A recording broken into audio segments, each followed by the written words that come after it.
Don't let that thing define who you are in the moment.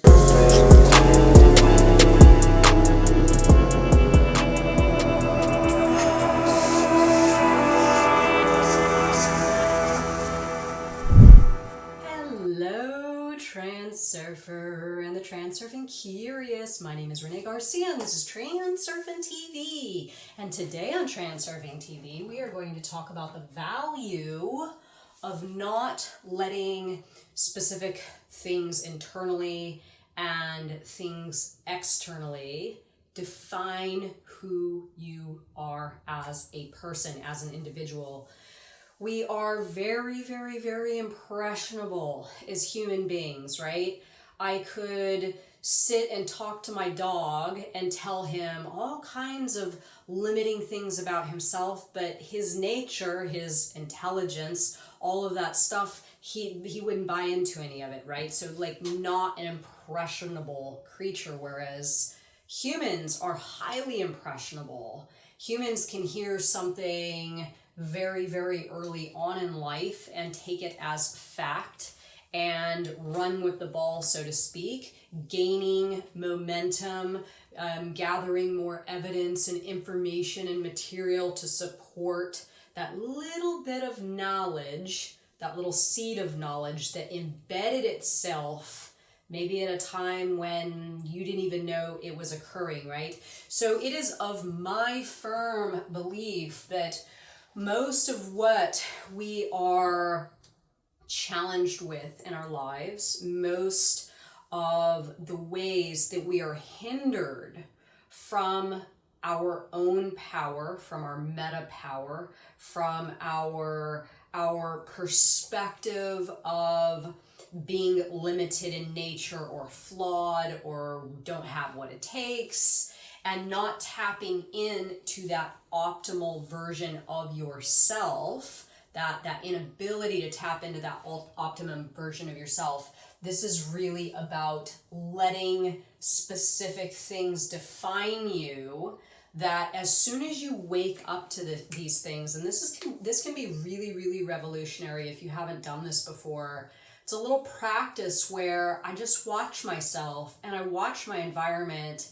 And anytime I feel myself buying in to something to the extent that it produces an I am, right? So I will get into that in depth because I'm going to really break it down of how much of this there is in our own minds and in our external environment, both with images we see, information we receive that we adhere to strongly to, let it define us, and then also words of others. This can be really, really a big one to tackle. But when you start waking up to these things, it's kind of like a flood happens and you realize, oh my God, I'm not that person. That's not me. That's not who I am. Those are things that I bought into and allowed those things to define who I am as an individual. And all of that shit can come right off, right? I mean, you can just, once you've set the intention, you do the work and you wake up to it. I see myself. I see my reality. I see myself, right? I see myself. This is such a loaded statement. There's so many different ways that you could break this statement down. I see myself. This could just be basic, coming to a place of awareness, or I see myself. I see who I really am. And it's not any of this bullshit right here, right? So turning down the volume of this, letting all this crap define you as an individual, and turning up who you really are as a person, it's like, it's harmony beyond, it's fucking incredible. So I'm going to break it down for you guys. Before I get started, remember to like this video and comment below. My world is taking care of me to enter my daily giveaway for my reprogramming stickers. And subscribe, guys. I looked at the analytics the other day and only 50% of you guys watching are subscribed. Boo! Hello. Please subscribe and help us get our numbers up. It would be greatly appreciated. Reality 2.0, link below. Check it out. Teachable course, lit. Facebook group, International Transurfing Institute Facebook group on Facebook. Come and be part of our community. It's a lot of fun. And Instagram, reality_transurfing, to see lots of really cool pictures that I post that don't belong to me, belong to others, but they're very transurfy. Got a pretty good account going, so check it out, y'all. Okay, so where do I start? So don't let it define you. This has been, first of all, I'm giving this lesson today because of something that happened. Usually I have my lessons planned out of what I'm going to do. I film on specific days. I have those lessons planned out. Once in a while in the morning, something will happen and I'll just feel like I'm on to something, right? Something clicks and I think, oh God, this is a lesson. This was one of those mornings. I had something really, really challenging happen with my family. I've had an ongoing problem with detaching from toxic family members, getting pulled back in, people being very manipulative, highly manipulative, and me trying to not only restructure how I view the whole family structure and how I deal with it, my relationship to it, but also to really challenge myself to understand when I come into the presence of certain behavioral stuff coming from other people, or ways that they are, and facts about my life, my family, all this stuff, that there's this thing that has happened in the past where I'm up, I'm doing good, I'm balanced, I'm stable, I'm taking care of myself, I'm doing well, I'm on my path, I'm managing my pendulums, all is well. And then this wave, not the wave of fortune, another kind of wave, a wave of bullshit comes in and knocks me off my game, right? So when I get knocked off my game, and I'm getting better at this, and I think today I actually had a breaking point, and that's why I'm making this video now. When I get knocked off my game, I let all the crap, the family dysfunction, the opinions, the behavioral issues, the past, the memories, all that stuff, I would kind of like switch into pre-transurfing version of Renee, injured version of Renee, sad version of Renee that goes into a state of depression after talking to a family member for a week or two because I just don't know how to deal. So this is me, or this was me, becoming overly identified with the information and material that I was allowing into my layer of reality.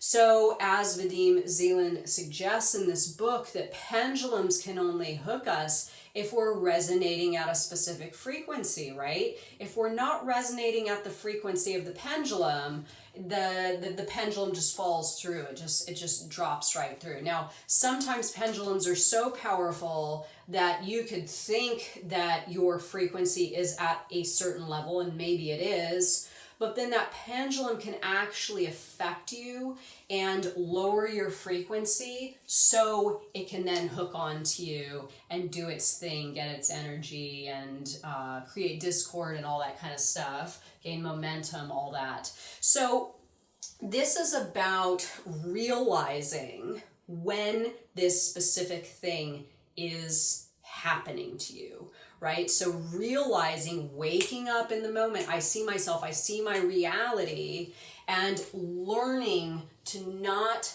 identify, right?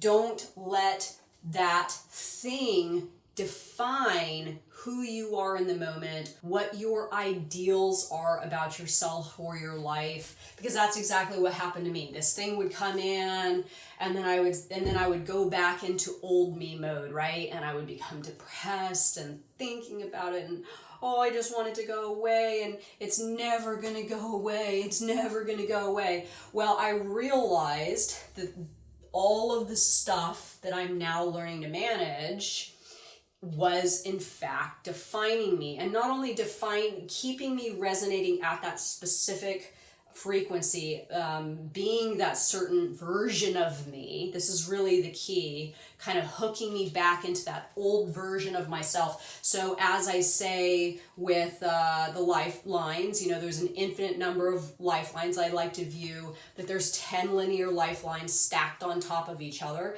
and the higher my thoughts, the higher my frequency, the higher my actions, I go up in lifelines, right? And the lower my thoughts, the lower my frequency, the lower my actions, I go down to those bottom lifelines. It's the same for self, right? It's the exact same for self. The higher you think about yourself, the higher your frequency is, the better and more meaningful and powerful actions you're taking for yourself. You're going to be connecting with a higher version of yourself. Now, if you allow your frequency to become compromised, your thoughts to become compromised, getting hooked by that pendulum, whatever it is, and then your actions start to also fall and tumble, right? This would be me getting one of those abusive phone calls from a family member and then saying, oh God, I just don't have the energy. I'm gonna go get into bed for 2 days because I feel really, really depressed now. Boom, there it is. I've just connected with the lower version of myself, right? So this is it's not so much, I know I'm saying don't let it define you, but really what it's about is not letting certain attributes of your life create your reality for you time and time again by you adhering to this information or these events coming in and overtly identifying to the extent that they take you away from that path of you connecting with that higher lifeline or that optimal version of yourself. So what I'm going to talk about here, things we allow to define us. And there are lots of them, and I'm sure I'm going to miss a ton of these. So if you guys want to comment below in the comments and tell me some of the ones that I've missed out, because this is sort of a new revelation for me as well. So maybe you guys can help school me a little bit. So things we allow to define us. First of all, thoughts. Right? I can't do that. This is the best I can be. I'm poor. I'm a loser. I don't have what it takes. So again, thinking thoughts like this, this version of you crystallizes, right? You hear a thought like this come out of your mind, a product of your mind. I don't have what it takes. And then if you adhere to that, you believe in it, you accept it, then that thought crystallizes you in that state of being, and you're allowing that thought to actually define who you are as a person. I don't have what it takes, right? So your own thoughts can definitely, this is probably the most powerful version of letting something define who you are, a negative thought about yourself. The easiest solution to that is to stop thinking about those negative thoughts and increase the positive thoughts about yourself, right? So think, well, for me, what happened this morning, I started to go down this path of letting, my family stuff define me again and going into that old version of me. And my thoughts were going, my mind's running, I'm overthinking it. And then I'm like, wait, boom, stop. I see myself. I see my reality. That's not who I am. And for a brief moment, and I'll admit, I started crying. I cried for probably about half an hour and I was pretty upset. And then I stopped and I was like, wait, nope, it ain't going down like that.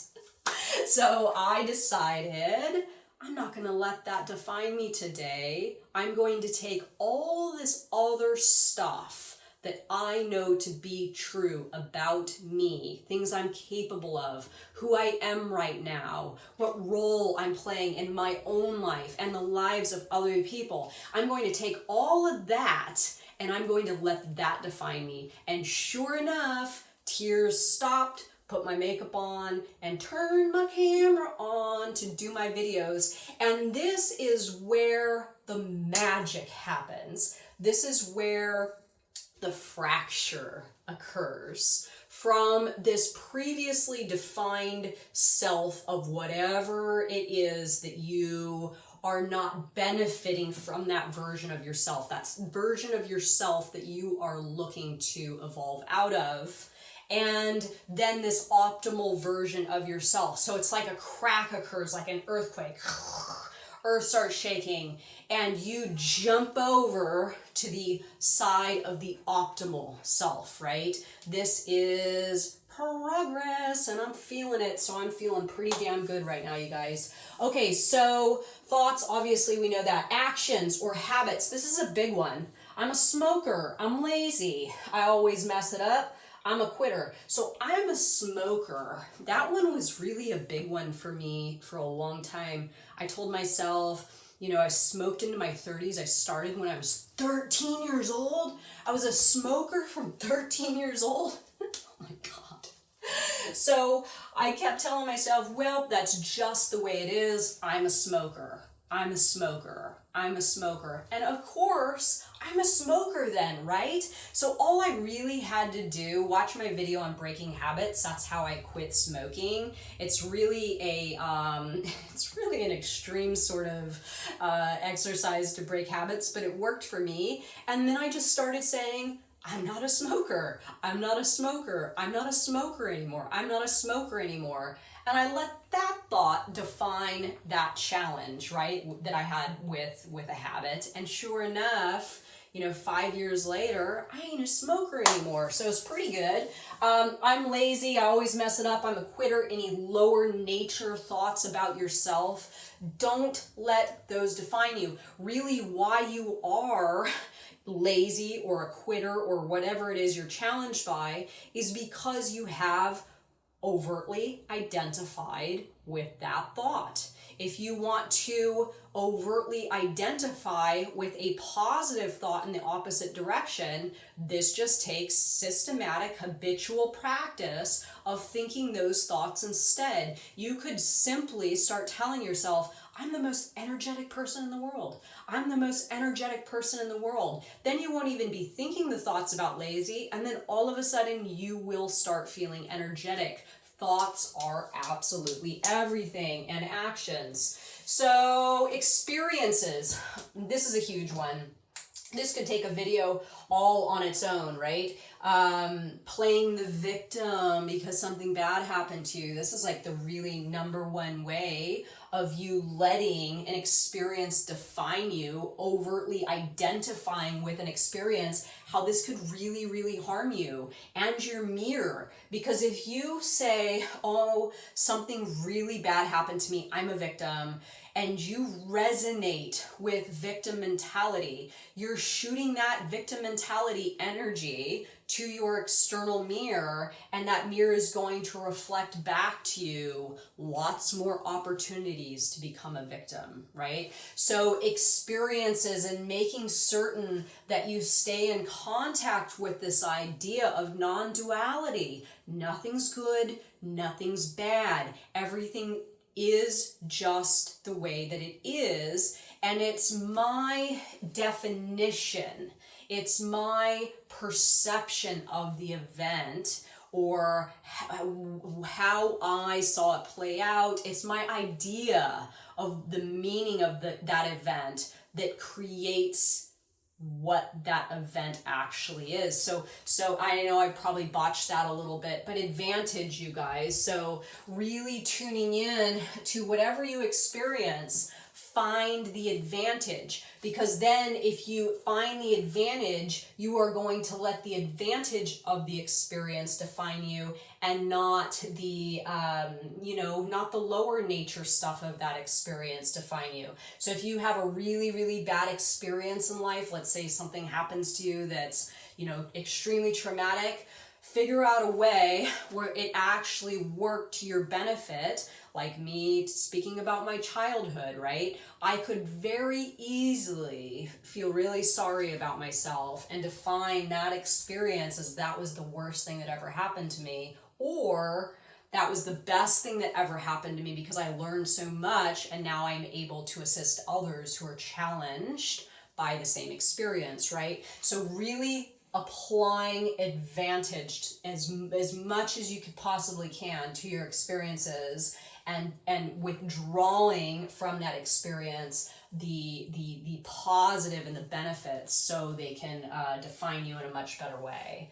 Media imagery and others' failure. So media imagery, obviously, like, we're bombarded with all kinds of stuff where people are, got all kinds of money and living this life and have so much success. Don't let that define you in a way where it's like, oh, I don't have that, so I must not be good enough. There's something wrong with me. I'm lacking something. So other people's success, don't let that define you. If you aren't experiencing that level of success, you can, right? You can. But as long as you're taking this external imagery and applying it in your mind as though you're lacking, you're not good enough, and they are, then it's going to be really challenging to to achieve success, really. You're going to have to start to define